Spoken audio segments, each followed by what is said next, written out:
Hello everyone, I'm Juliana, your English teacher, and today we'll talk about false friends in English language. What are they? Keep on watching and you'll find out.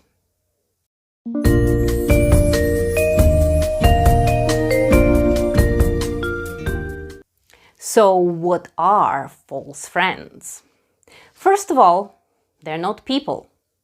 They are words or expressions. And they're also different for native speakers of different languages. Now that I've probably confused you, let me explain. Just like in real life, sometimes you think that you know a person and you trust that person and consider him or her to be your friend, but then they do something and you see them in a totally different light and you don't want to be friends with them anymore. How could you? The same is in language learning. You see a word and it looks familiar to you because it is similar to a word in Romanian language and you trust it. But then you find out that in English this word means something completely different. Disappointing, I know, but I'm here to warn you of those false friends in English language. Of those words that you consider to be a friend, but they're actually your false friends. Let's start. Word number one is magazine. You look at it and you think, oh, magazine, magazine. But then you hear it in a sentence. For example, I want to read a magazine, and you're confused. How can you read it? You buy things from it. Sorry, but the word magazine means this and not this. This is a shop, of course. Word number two is cold. I'm cold.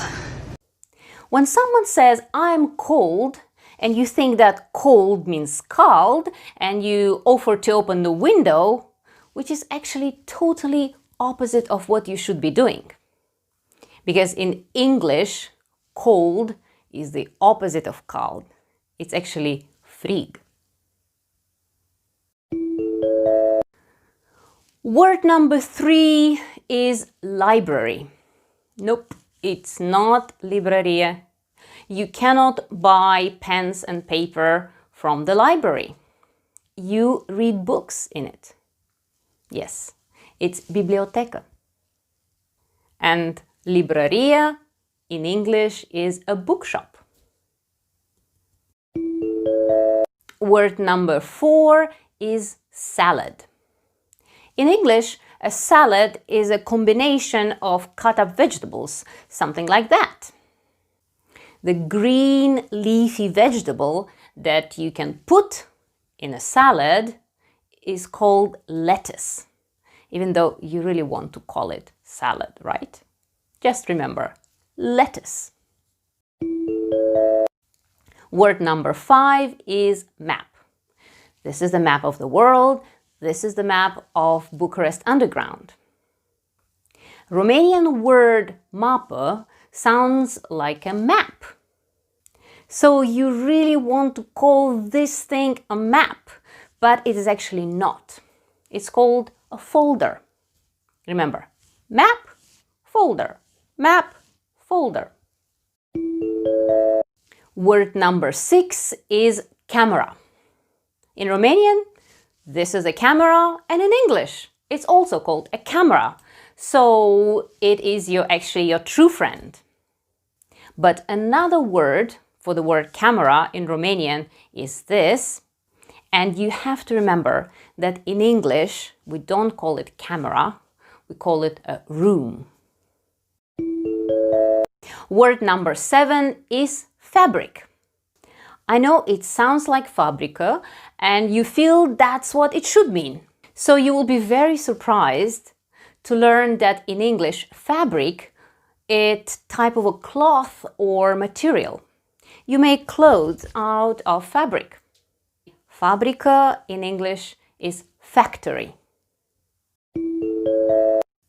Word number 8 is raft. When you hear it, what comes to mind? This thing, right? You keep your books on it, right? Well, in English, if you keep your books on a raft, they get wet. Why? Because in English, a raft is this. And you keep your books on a shelf.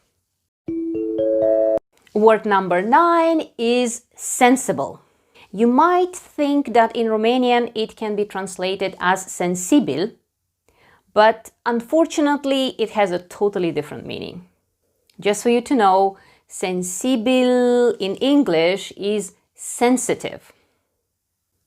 A sensitive person can cry easily and take things personally, but sensible is a person who has a lot of common sense, is practical, wise, and doesn't make stupid decisions.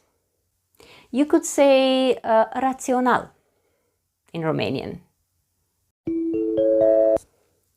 And the last one for this video is number 10, is nervous. You think that it is nervos, but it's not.